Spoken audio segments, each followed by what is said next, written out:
What's that, Dwayne? Great to talk to you today. It's such an exciting day for you, and you've created a winning film. It's just amazing. Everywhere we're seeing people talking about it.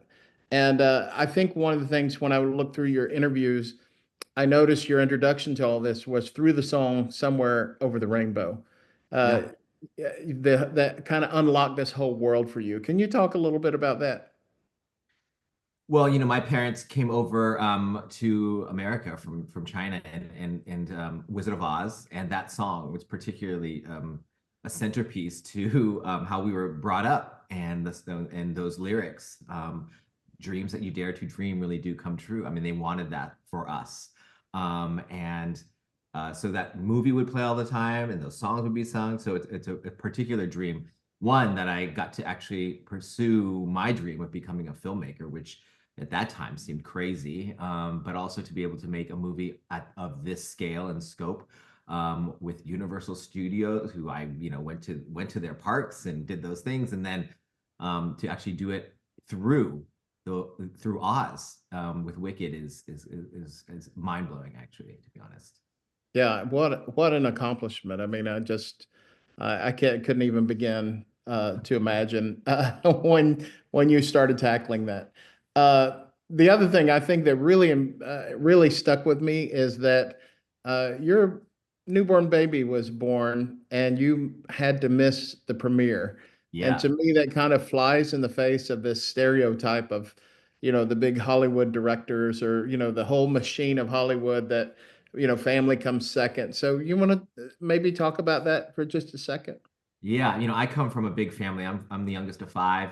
My dream ultimately was to have a great family. That's what you can't dream without a great family. And they've always been there. And so as we were building our family, a little bit later in my life, I think it was like 40 when I had my first child, and 7 years later, now for fifth. That morning, we were I had supposed to go to the premiere. My whole family, her whole family, my wife's whole family was here.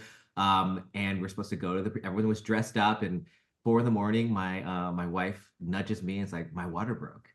And that's not the due date, by the way. And so of course there was no question. We actually she had some space between her contractions. So we just hung out on the deck, on the porch of the hotel room, and we watched the sunrise, which is why we put Sky in our daughter's name. And we just went. There was no question. And it was the most beautiful way to have a baby. While the movie's playing at the premiere, the baby is born.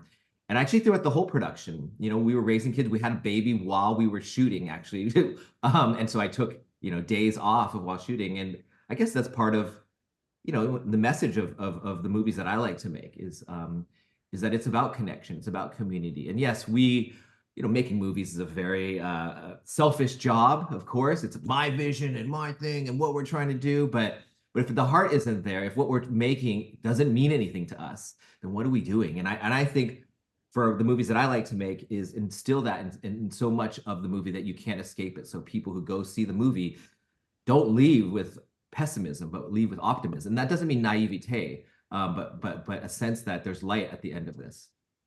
And that's the story of Wicked Yeah. has become so sacred to so many people, and so many people have latched onto it.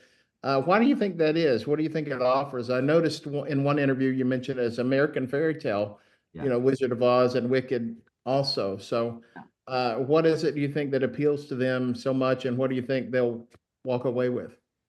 I think it's I think for Wicked specifically, deconstructing the dream that we all have for ourselves when we grow up. We're told fairy tales, we're told stories that frame the world as we know it. And we have to have those.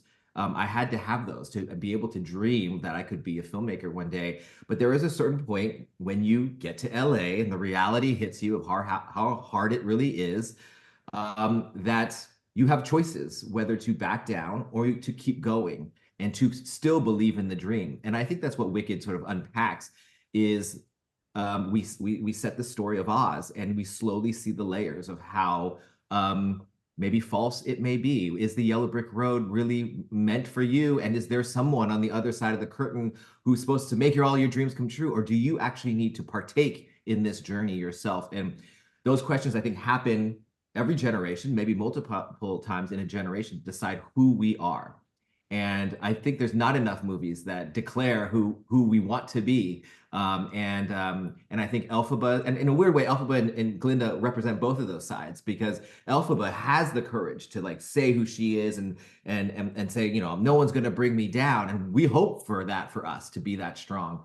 And yet we're sort of Galinda. We're sort of the person who's like wants that, but kind of likes to live in our bubble. And I think our future really holds in when we decide to pop our own privileged bubbles and actually look at each other and actually go through the hard things and make hard decisions.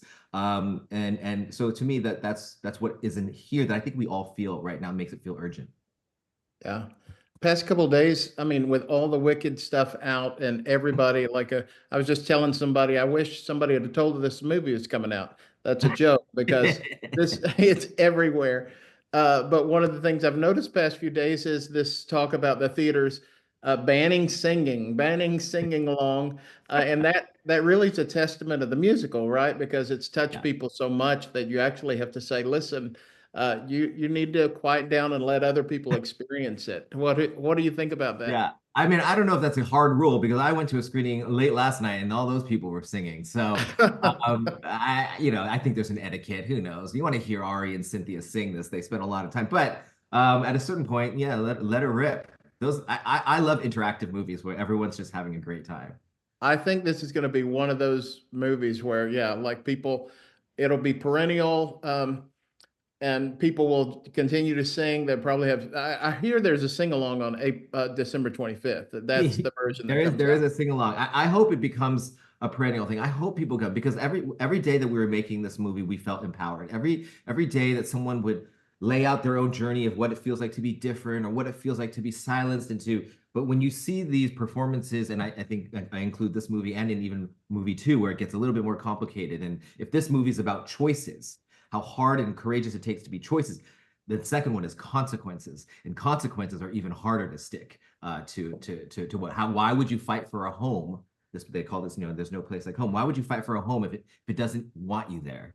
Like how much are you willing to fight and for the dream? And so I love that, and so I hope people get to stick around and watch the whole thing. Oh yeah, we can't. We're gonna go as a whole family. I'm taking all my kids and everything, so Nice. we're so Nice. excited about it. It's a beautiful movie. Thank you so much for your time Thank you today, very much. Thank you for having and me. God bless you on your new baby too. Appreciate it. She was my wife was just here feeding her, and she's only like 10 days old. So God bless my wife. She's an angel, that's for Yeah, sure. and your sleep patterns and all that. Yeah. Well, that's easy. That part's Thanks, easy. Dwayne.